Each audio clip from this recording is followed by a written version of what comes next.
come out here and swept this deck off. We had some rain this morning, and I'm about to go get a cabinet that I purchased at a flea market for 10 bucks. Bring it out here, try to repurpose it to act as a vanity for my sink in my bathroom. Okay, sorry about the wind noise. This is the cabinet. It's got a little door on the front, little wings off the side. Apparently it was a stereo cabinet, and it is pretty short for a vanity. So currently 22 inches tall, and I need about 36, so I need to add at least 14 inches of height to it. Now my magical magnifying mind said cut the wings off and put legs on it and bring it up tall, but I want a sink to be in here. Susan suggested, and she's always got a better thought,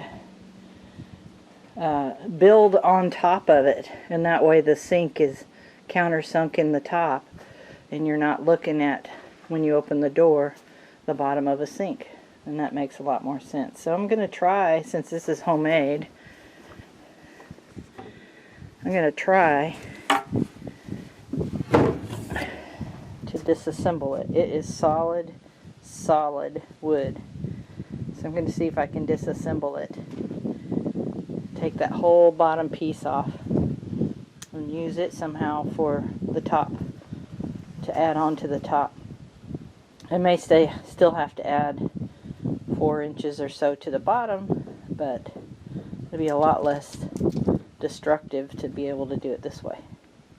Okay, I got the little legs off, and surprisingly they weren't a solid 2x2. They were mitered and nice workmanship, but that doesn't help me with my end result. But now I'm working on, see, you can tell it was homemade because they stained it after they assembled it. Now I'm working on getting this piece off. I had to go get a screwdriver so I can get these little staples out of here without tearing everything up. I'm trying to preserve as much as this is possible. Whew. Wind is very brisk. Okay, I have the bottom completely free. It's one big solid piece of 3/4 plywood. And I removed all of the nails out of it. Now I need to... Okay, I have these doors. They're solid pine cabinet doors, and I'm going to cut one of them down to use as the new top to my bathroom vanity. Okay, I cut one of the doors down here, and I knocked off the piece of molding there. And in all our free stuff, I found this bathroom faucet. Doesn't look very rustic, but it was free, and it's a complete unused faucet. This will be the new top, and I've outlined where I'm going to cut and started a hole. So now I'm going to cut the hole for that sink right there.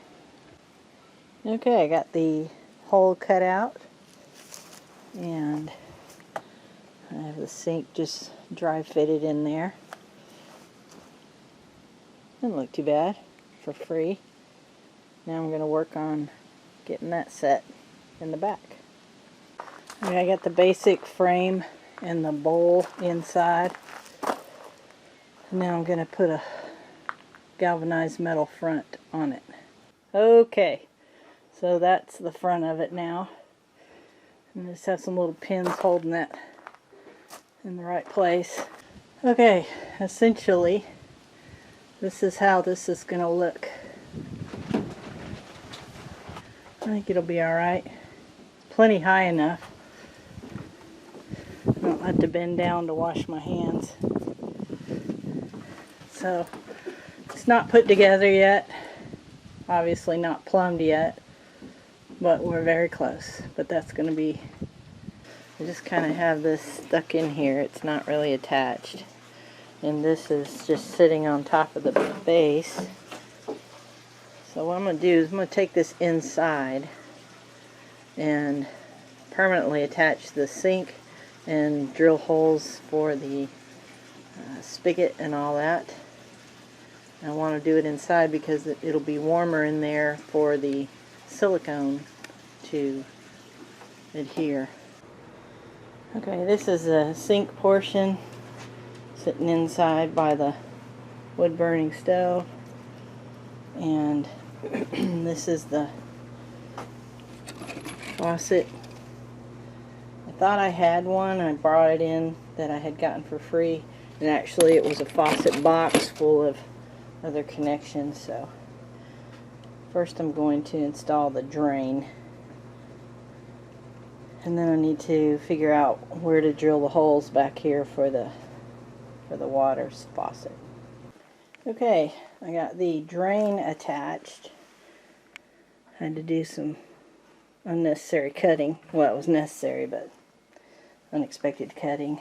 And I have my two lines attached to the faucet and the holes drilled for the faucet. And I need to assemble this in silicone under the faucet and also under the rim of the bowl.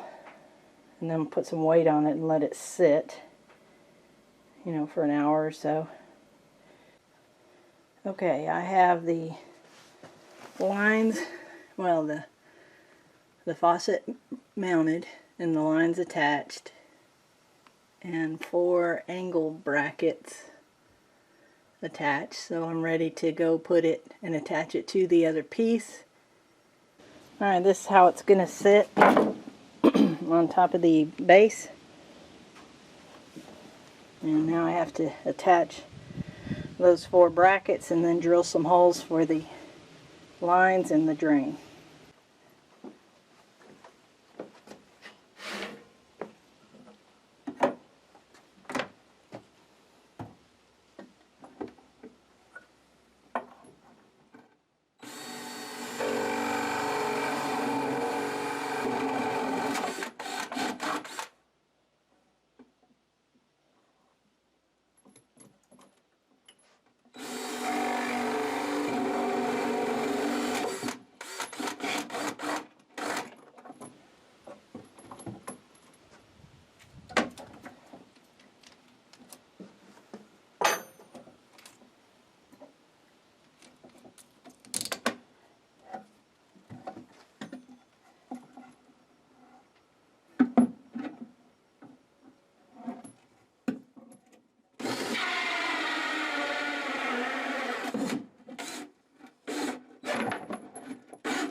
Okay, now I have 3 holes cut.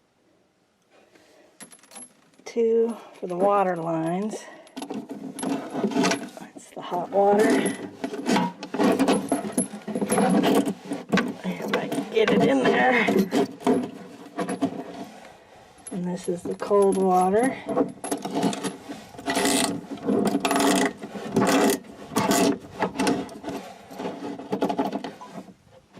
And then one for the drain. Now, there's a shelf below this one. I'm going to have to cut a hole in that shelf also. Okay, I got the holes cut in here and the lines going through. And then I got the hole cut here and the lines going through. And I haven't built the bottom shelf yet. But I'm going to pre-measure where the holes have to go and cut them first, and then put the bottom shelf in. But I need to get this set where it's going to go in the bathroom. Make sure I'm not going to hit a floor joist when I drill the hole. Okay, so This is where it's gonna go, and it's really tall. But what I didn't want to do is to have to bend down really far to use the sink. It almost looks like an old Victorian, you know, wash basin with a peapot in the bottom. But I have some storage room here. I have the cabinet underneath. I have room to walk between the composting toilet and the vanity. I mean, it isn't gorgeous,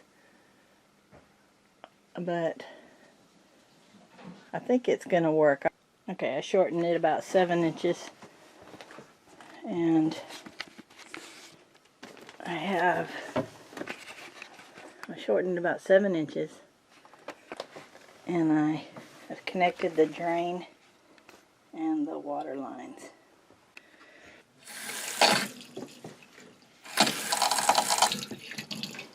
That's working. Idea of where I'm going with this. I have the front put on. I have the back wall, half wall, and I have my cedar shelving put in. So that's the rustic look that I'm going for. Still have to put some trim on, but that's what we're looking at, folks.